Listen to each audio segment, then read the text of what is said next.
Mesdames, Messieurs, les responsables du Grand Prix international Padel, autorités diplomatiques, politiques, économiques et financières africaines,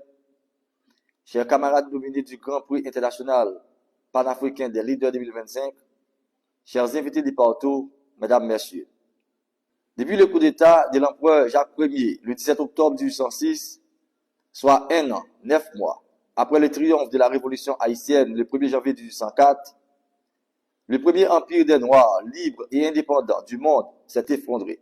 et une crise sans merci a vu le jour. Cette révolution est venue briser l'idéologie du colonialisme, d'esclavagisme et du racisme, alimenter le principe universel des droits humains, fondé sur le bien-être et la liberté pour toutes et tous, comme des droits naturels inaliénables, écrits dans le code du Mandé africain du XIIIe siècle, soit 5 siècles avant la Révolution française, de portée pourtant universelle, consacrant la Déclaration des droits de l'homme de 1789.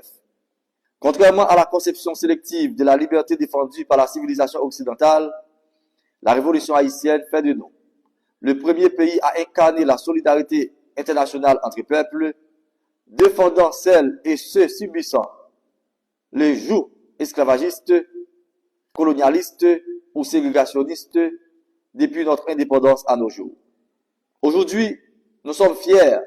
lorsque l'Afrique, notre ancêtre, nous invite à la 14e édition de la cérémonie de remise de distinction du Grand Prix panafricain des leaders au Maroc, afin de recevoir médailles, trophées et diplômes d'excellence comme lauréat du Grand Prix international Padel 2025. Ce prix consiste à célébrer l'esprit panafricaniste et l'excellence comme modèle d'artisans du développement en Haïti et ailleurs. Ce Grand Prix international a pour objectif de valoriser et promouvoir les performances des entreprises du continent et amis du continent, mais aussi des cadres qui œuvrent pour une Afrique émergeant de la pauvreté économique et sociale, débarrassée des conflits armés.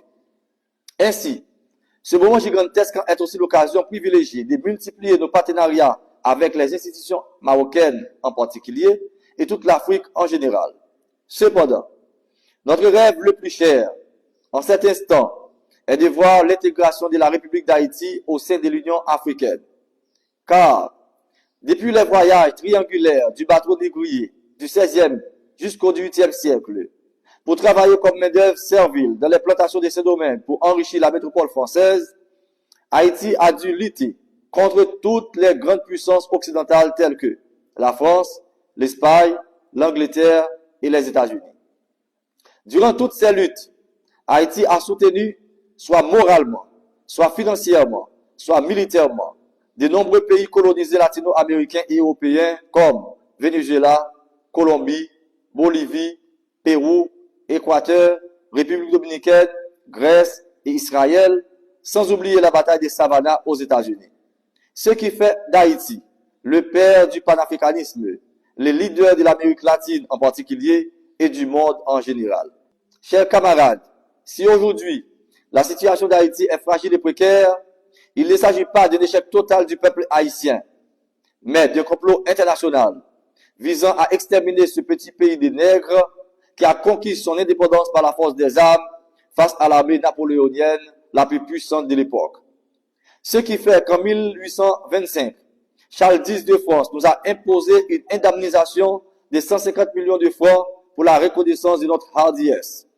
Cette somme exorbitante nous a plongé dans la pauvreté durant un demi-siècle et plus.